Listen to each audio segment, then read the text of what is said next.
मुझे कुछ दिखाई नहीं दे रहा। मैं अगले आरोप पर जाना है। मेरे भाई, संतों से जुड़े रहने में हमें क्या सिखाता हूँ? देखो, मैं खुद माताओं की सेवा करता हूँ, 280 माओं की। जब मैं माओं के पांव दबाता हूँ ना, अभी देखो आपने इतने आरोप लगाए, पर आपने अभी तक नहीं बताया कि अनुरुद्धाचार्य वृद्ध माओं के पांव दबाता ताकि बच्चे सीखे पांव दबाना। आपने हर चीज, माइनर चीज, नेगेटिव चीज उठाई है। आपकी सारी चीजें हमारी रिपोर्ट में आएंगी, आप निश्चिंत रहिए। चलिए, आपकी, क्योंकि आरोपों पर ही जवाब लिया जाता है, अच्छाइयों पर नहीं। अच्छाइयों को तो फॉलो किया जाता है। चलिए, एक बात बताइए, आपकी अच्छाई को अगर हम गाएं तो मुझे लगता है ये कहना बेमानी होगी कि इतने लोग यहाँ बैठकर तालियां सिर्फ आपको बजाने के लिए कह रहे हैं, आप आए तो आपके साथ तस्वीर खिंचाने के लिए कह रहे हैं, तो अच्छाई तो आपकी आगे चल रही है। हम तो वो जो पीछे बुराई है वो कहीं पीछे छूट जाए, हम उसको सामने लाने की कोशिश कर रहे हैं। दूसरा आरोप लीजिएगा। जी, इस बात में मैं अनुरुद्धाचार्य जी के साथ इनका समर्थन करती हूँ, क्योंकि इनका जो उद्देश्य था बहुत अच्छा है हमारे, क्योंकि इनका काम ही सनातन हमारी सभ्यता का, हमारे धर्म का प्रचार करना है और उसका साथ देना है।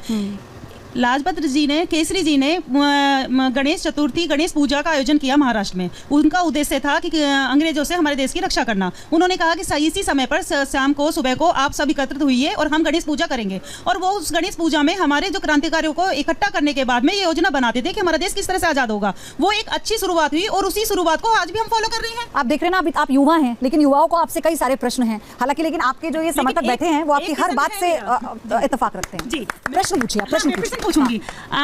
एक बात बताइए महाराज जी, आप पूरा समर्थन करते हैं सनातन सभ्यता को आगे बढ़ाने के लिए, आप हर तरह का प्रयास करते हैं, लेकिन अभी एक फिल्म आई थी जुनैद खान की फिल्म आई थी, हो सकता है मेरे यहाँ पे सब भाई बहनों ने वो देखी होगी। उसमें एक मतलब इतनी हमारी कुप्रथा दिखा रखी है हमारे जो धर्म के प्रति कि एक चरण सेवा होती है और चरण सेवा के लिए स्त्रियों को एक महाराज के पास जाना पड़ता है। तो उस फिल्म पे इतनी गलत हुई, तो आप कभी ऐसी चीजों पर आप आवाज नहीं उठाते? खूब उठाते हैं आवाज, हम तो कह ही रहे हैं, हम तो खूब उठाते हैं, आप देखिएगा खूब। उस आवाज उठाने के लिए आपने एफआईआर कराया, आपने क्या कराया उन पर? क्योंकि अगर आप मेरे कहने से उस फिल्म को देखिए और फिर ये देखिए कि आप हमारे सनातन धर्म के लिए क्या कर रहे हैं। अगर उस फिल्म को देखने के बाद में आपने नहीं देखा या किसी भी समर्थक ने आपसे नहीं कहा, तो आप हर तरह की जिम्मेदारी की बात लोग सही है। मैं क्या पिक्चरें कम देखता हूँ, कम क्या देखते ही नहीं हो, तो मुझे पता ही नहीं कि क्या पिक्चरें चल रही हैं। मैं तो ये जानता हूँ कि अश्लील हैं सारी पिक्चरें लगभग। इस पर भी हम आएंगे। रोहित, अगला आरोप हम ले लेते हैं। तो वैसे तो बाबा को, अभी महाराज जी को आरोपों से अभी शिकायत हुई, लेकिन मैंने बताया कि आरोप इसलिए क्योंकि सोशल मीडिया पर आप रहते हैं तो कुछ विवाद जुड़ जाता है, लेकिन आरोप के सिलसिले को मैं थमने नहीं दूंगा। अभी आरोप और जो है वो आपके सामने लेकिन आप हमें तैयार लग रहे हैं एकदम हर जवाब के लिए। ये है, ये मैंने क्या कहा कि ये इतने पॉजिटिव हैं कि हर आरोप का सामना बड़ी पॉजिटिवली कर रहे हैं और बता भी रहे हैं, और ये जरूरी है, कम से कम वो आरोप है तो उस पर क्लियरिटी सबके सामने आनी चाहिए। तो अगला आरोप लाइए, बाबा के ऊपर क्या लगाए? तथ्यों को तोड़ मरोड़ कर पेश करते हैं। महाराज जी, तथ्यों को, फैक्ट्स जो होते हैं उनको आप अपने हिसाब से मोल्ड कर देते हैं, क्यों? तो एक बार वो भी सुन लेते हैं। भागवत जी के अष्टम स्कंद के 10वें अध्याय में लोग कहते हैं भागवत जी में राधा का नाम नहीं है, राधा का नाम नहीं है। ये लोग गलत कहते हैं, जो भी कहता है गलत कहते हैं। लिखा हुआ, मैं आपको श्लोक दिखा रहा हूँ। भागवत जी के 8वें स्कंद के 10वें अध्याय में श्लोक नंबर 40 है, लिखा है उद्यतायुध दौरदंडई राधावंतो भटान मृधे। आधावंत है, आधावंत में दौड़ते हुए या संधि हो गई है। क्या है महाराज जी, जरा इस पे बताएंगे क्या तथ्यों को तोड़ मरोड़? क्योंकि अभी हमने थोड़ी दिन पहले तथ्यों को तोड़ मरोड़ के नहीं बताया जाता। आप स्पष्ट जानिएगा, ये शास्त्रों की चर्चा है, बहुत गहन है, बहुत गंभीर है। आपको मैं बताऊं, बेटा मौज कर दे। राधा कौन है? तो पुराणों में मिलता है कि जैसे हमारी आत्मा कौन है? हमारी आत्मा है परमात्मा, ईश्वर अंश जीव अविनाशी। हमारी आत्मा कौन है? ईश्वर का अंश है। तो जब हमारी आत्मा ईश्वर का अंश है तो सवाल खड़ा हुआ कि फिर कृष्ण की आत्मा कौन है? क्योंकि हमारी आत्मा तो परमात्मा है, तो परमात्मा की आत्मा कौन है? तो भागवत जी में आया, पुराणों में, अन्य पुराणों में आया कि कृष्ण की आत्मा का नाम ही राधा है। ये प्रमाण है, लिखा हुआ। कृष्ण की आत्मा कौन है? ये तो प्रेम का भाव हो गया ना, लिखा है, प्रेम रैम से नहीं, स्पष्ट लिखित में प्रमाण है।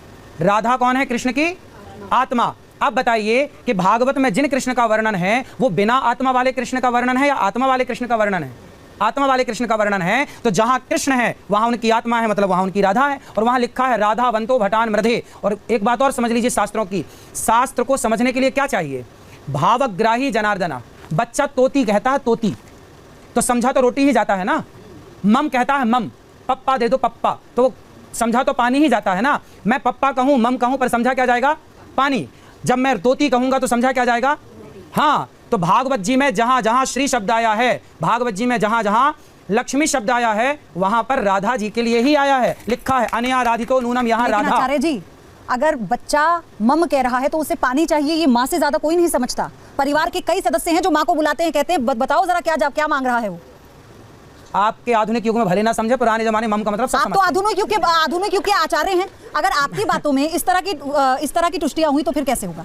देखिए, त्रुटियां नहीं है वो, वो गंभीर विषय। आप भागवत जी के बारे में जानती हैं, जब भगवान श्री कृष्ण रासलीला रचाए, जब भगवान श्री कृष्ण रासलीला रचाए तो क्या हुआ, भगवान श्री कृष्ण गोपियों को लेकर के, राधा रानी को लेकर अंतर्धान हो गए, चले गए। जिस सखी को लेकर के भगवान श्री कृष्ण रास से अंतर्धान हुए थे, गए थे, वो सखी कौन थी? लिखा है अनया राधितो नूनम, वहां राधा ही है। भागवत जी में राधा शब्द, भागवत जी में राधा है, रास पंचाध्यायी में ये बात मैंने पुष्ट की।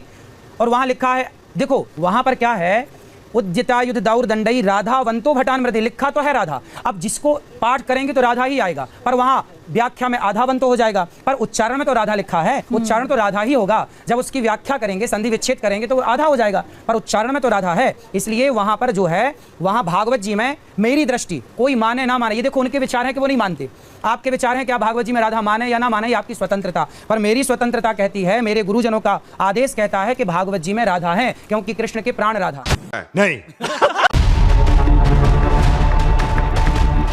क्या वाकई ऐसे समय में जहां हम हैं, सनातन खतरे में है क्या? हिंदू खतरे में है क्या? इसके पीछे तथ्य है, बांग्लादेश में जो हो रहा है वो भी है। क्या वाकई सनातन को संभालने की जरूरत है? अगर है तो वो जिम्मेदारी किसकी है? पाकिस्तान से सारे हिंदू खदेड़ दिए गए, बांग्लादेश से सारे हिंदू खदेड़ दिए गए, कश्मीर से सारे हिंदू खदेड़ दिए गए। आज हिंदू अपनी सुरक्षा चाहता है, हिंदू अपना भला चाहता है, तो शास्त्र के साथ शस्त्र की विद्या भी आनी चाहिए। अपनी बेटियों को झांसी की रानी बनाओ और अपने बेटों को शिवाजी बनाओ। यदि नहीं बनाए तो ये बेटियां और ये बेटे आपस में आने वाले समय में मरने के लिए तैयार रहिएगा, क्योंकि कश्मीर से खदेड़े गए तो दिल्ली बंबई में आके बसे। जिस दिन भारत से खदेड़े जाओगे, कहाँ जाओगे? क्या बांग्लादेश और पाकिस्तान इसका उदाहरण नहीं है? इसलिए आज हमारे भगवान ने गीता सुनाई अर्जुन को, गीता के ज्ञान की जरूरत थी। यदि आप गीता से समझें तो मैं आपको गीता समझाऊं, लेकिन आप गीता से नहीं समझेंगे तो सुदर्शन चक्र तो श्री कृष्ण को भी उठाना पड़ा। यदि कृष्ण को सुदर्शन चक्र उठाना पड़ा तो इन्हें बहन बेटियों को भी झांसी की रानी बनना पड़ेगा अपनी रक्षा के लिए। आप भी सीख लीजिए ये बात। नहीं, लेकिन क्या आप कह रहे हैं कि सनातन को हथियार उठा लेना चाहिए? क्यों सर? हमारे तो शंकर जी त्रिशूल लेके चलते हैं, हमारे तो हनुमान जी गदा लेकर के चलते हैं, हमारी तो दुर्गा तलवार लेकर के चलती हैं। क्यों? हमारे तो भगवान ही कह रहे हैं, बांसुरी बजाने से काम हो जाता तो चक्र उठाने की क्या जरूरत थी श्री कृष्ण को? जहां जब आदमी बातों से ना समझे तो फिर उठाने पड़ते हैं। कानून का क्या होगा? कानून क्या हुआ? कानून का बांग्लादेश में है तो कानून, वो तो बांग्लादेश है ना, हम तो भारत में। अरे भाई, तो क्या हुआ कानून का? जब कश्मीर से खदेड़े गए तब कहाँ था कानून? कश्मीर से खदेड़े गए तब भी तो कानून था, पुलिस थी, सेना थी। किसकी रक्षा हुई? सारे पंडित खदेड़ दिए गए। जिस दिन आएगा ना तो कानून धरा रह जाएगा। लेकिन इस बीच ये भी आपको नहीं लगता कि धर्म के नाम पर उकसावा भी होता है? बांग्लादेश को देखने के बाद यहाँ पर ऐसे कह दिया जाता है। कैसे? हम तो आपकी रक्षा के लिए कह रहे हैं झांसी की रानी बनो। नहीं, महिलाओं को अपनी रक्षा की जब बात आती है ना, तो आचार्य जी तो आप भी जानते हैं, चाहे भागवत हो चाहे रामायण हो, महिलाएं कभी पीछे नहीं रही हैं। लेकिन दूसरी बात यह है कि धर्म के नाम पर उकसाना किसी भी धर्म के लोगों को, आपको नहीं लगता कि यह आपसी सौहार्द को भी बिगाड़ता है? देखो, हनुमान जी लंका गए तो हनुमान जी लंका जब गए तो वहां पर पूछा रावण ने, क्यों तुमने हमारे राक्षसों को क्यों मारा? तो हनुमान जी ने उत्तर दिया, सुन रावण, मैंने नहीं मारा, जिन मोहि मारा ते मैं मारे, जिन्होंने मुझे मारा। अब हमारी बहन बेटियों के साथ दुराचार हो, हमारे साथ गलत हो और हम बैठे देखते तमाशा देखते रहें, इसके लिए हम मारेंगे नहीं। हम किसी को छेड़ते नहीं हैं, लेकिन हमें कोई छेड़ेगा तो छोड़ते भी नहीं। अच्छा, आपकी ये बात सुनकर तो हो सकता है कि कई लोग हथियार उठा लें। गुरु जी, आपकी इन बातों को सुनकर हो सकता है कई लोग हथियार उठा लें, लेकिन आप फिर क्या करेंगे? ये बोला है कि पहले गीता पढ़ो, गीता पढ़ोगे, शास्त्र पढ़ोगे तो शास्त्र ये बताएगा कि हथियार कब उठाएं कब ना उठाएं। हथियार का ज्ञान तो रखो, पर भाई पे उठाएं कि ना उठाएं, भाई पे क्यों उठाएं, अपनों पे क्यों उठाएं? हथियार उन पे उठाओ जब आपके देश पर संकट आए, आतंकवादी सामने खड़े हो और आपकी बहन बेटी की आबरू लुट रही हो, उस समय आपको हथियार से बात करनी चाहिए। वहां गीता काम ना आएगी। तुम झूठ बोल रहा है। महाभारत में तो हथियार ही उठा, फिर हुआ अंत क्या? महाभारत में तो हथियार ही उठा था, अंत क्या हुआ? हाँ, तो अंत जीत हुई सत्य की, तो मतलब पांडवों की। मतलब आप इस बात को सही कहते हैं कि अगर रक्षा में खून बहता है तो बहे। भाई, रक्षा में तो बहाना ही पड़ता है सरकार। कश्मीर से भागे तो थे, क्यों भागे? बांग्लादेश से क्यों भागे? मेरा मन क्या है, मैं चाहता हूं कि भागो मत, डटकर सामना करो। कहां भाग के जाओगे? इसलिए लड़ो, लड़ना सीखो अपने अधिकार के लिए। पांडवों ने अपने अधिकार की लड़ाई ना लड़ी होती तो क्या सीधे मुंह कौरवों को दे देते राज्य? फिर सीधी बातें कोई नहीं सुनता। लेकिन एक पूरा जीवन बीत जाता है उस सच्चाई की लड़ाई में। इससे बेहतर है कि मध्यस्थता कर अगर आपसी बातचीत से सौहार्द बन जाता है तो फिर क्या दिक्कत है? ये भी एक विकल्प है ना। हम थोड़ी कह रहे हैं कि लड़ो। पांडवों का जीवन संघर्षपूर्ण था, कहीं भागे तो थे, कहीं भागे, लाक्षागृह में आग लगा दी, फिर जान बचा के भागे, फिर कहीं छिपे, फिर वहां सतपुड़ा की गुफाओं में चले गए, तो कहाँ जीवन जिया उन्होंने? यही हुआ ना। लेकिन अगले आरोप पर आते हैं, क्योंकि आपसे तो ये बातचीत बीच बीच में हमारी चलती है। कौरवों को समझाने श्री कृष्ण गए थे शांति का प्रस्ताव लेकर। कहा था दुर्योधन 5 गांव दे दो, बोला सुई की नोक बराबर नहीं दूंगा। जब नाश मनुष्य पर छाता है पहले विवेक मर जाता है। दुर्योधन की विनाश काले विपरीत बुद्धि। इसलिए हम सनातनी हैं, हम किसी को मारते नहीं हैं बेवजह। हम गीता से समझाएंगे आपको, भैया गीता समझेगा, रामायण से समझेगा, नहीं समझेगा, फिर बता कैसे समझेगा? चलिए अगले आरोप की तरफ बढ़ते हैं। आपके जो आरोपों की लिस्ट है, फहरिस्त है, उसमें से अगला आरोप दिखाइए अनिरुद्ध आचार्य पर क्या है। तो आचार्य जी, आप पर अगला आरोप है दलितों और अंतर जातीय विवाह का विरोध आप करते हैं, और हम आपको सुनवाते हैं, फिर हम आपसे जवाब लेते हैं। सुनवाइए। विवाह वैश्यों में और शूद्रों का विवाह शूद्रों में, क्या कभी शेर पैदा हो सकता है? फिर जिसका कोई नियम नहीं है, और तुम अच्छे घर की बहू बेटी हो, कल को तुम मां बनोगी, लड़की ब्राह्मण है और पिता शूद्र है। अब जो तुम्हारी औलाद होगी, संतान, तुम उसे क्या नाम दोगे? वो ब्राह्मण कहलाएगा कि शूद्र कहलाएगा? बताओ। ना वो पूरा ब्राह्मण हुआ, ना वो पूरा शूद्र हुआ, वह हो गया वर्ण संकरी। वर्ण संकरी का मतलब विचारों की संकीर्णता, छोटे विचार वाला, छोटी बुद्धि वाला। देखो ऐसा है, हमारे यहाँ तो यही परंपरा बनी, जितने यहाँ बुजुर्ग लोग हैं वो सब ये जानते हैं कि हमारे यहाँ विवाह तो पानी पियो छान के, विवाह करो जान के, है ना। विवाह के समय पे बहुत पड़ताल होती है, तुम्हारा गोत्र क्या है, तुम्हारा नाम क्या है, तुम्हारे बाप दादों का नाम क्या है। भाई ये विवाह है, कोई बाजार नहीं है कि हम आलू बैगन खरीद रहे हैं। बेटी के लिए जीवन भर के लिए लड़का चुन रहे हैं, लड़की चुन रहे हैं, उसके लिए ब्राह्मण एक विचारधारा है। ब्राह्मण की विचारधारा वाली लड़की हो, ब्राह्मण की विचारधारा वाला लड़का हो, तो दोनों का बढ़िया चलेगा। क्षत्रिय विचारधारा की लड़की हो, क्षत्रिय विचारधारा का लड़का हो, ये विचारधारा। ब्राह्मण क्या एक विचारधारा, क्षत्रिय क्या एक विचार। सबर करो।